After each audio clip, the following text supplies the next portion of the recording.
True History, 2nd century, by Lucian.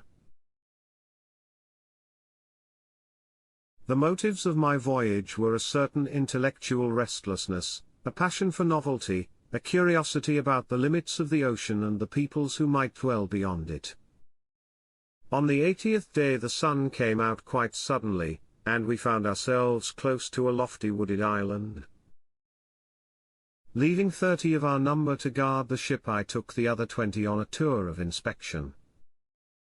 We now crossed the river by a ford, and came to some vines of a most extraordinary kind. Out of the ground came a thick well-grown stem, but the upper part was a woman, complete from the loins upward.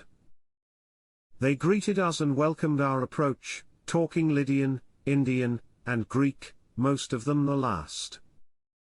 They went so far as to kiss us on the mouth, and whoever was kissed staggered like a drunken man.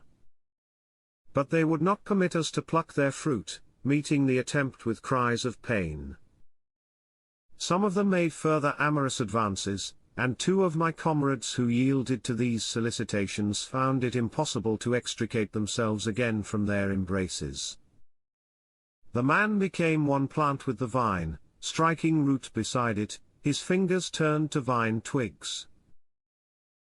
We left them there and hurried back to the ship, where we told our tale, including our friend's experiment in viticulture.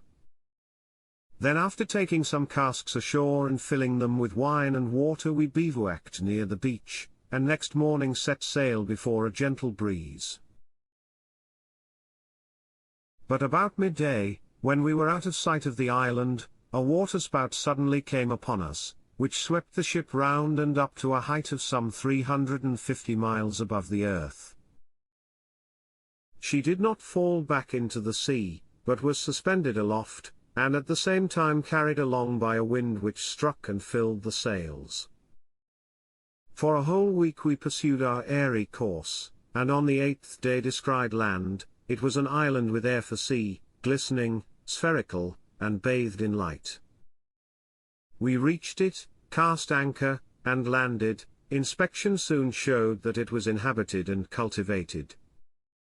I am now to put on record the novelties and singularities which attracted my notice during our stay in the moon. When a man becomes old, he does not die, but dissolves in smoke into the air. There is one universal diet: they light a fire, and in the embers roast frogs, great numbers of which are always flying in the air. They then sit round as at table, snuffing up the fumes which rise and serve them for food. Beauty with them consists in a bald head and hairless body. A good crop of hair is an abomination. On the comets, as I was told by some of their inhabitants, who were there on a visit, this is reversed. Their mucus is a pungent honey, and after hard work or exercise they sweat milk all over, which a drop or 2 of the honey curdles into cheese. They use the belly as a pouch in which to keep necessaries, being able to open and shut it. It contains no intestines or liver, only a soft hairy lining. Their young, indeed, creep into it for protection from cold.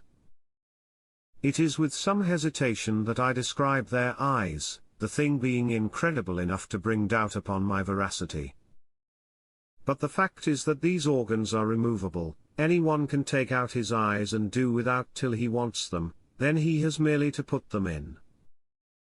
I have known many cases of people losing their own and borrowing at need, and some, the rich, naturally, keep a large stock.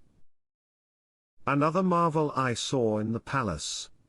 There is a large mirror suspended over a well of no great depth. Anyone going down the well can hear every word spoken on our earth.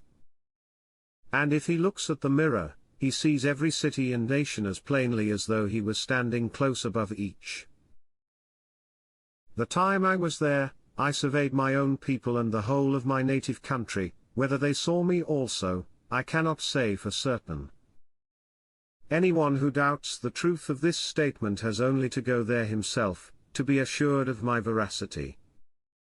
When the time came, we took our leave of king and court, got on board, and weighed anchor.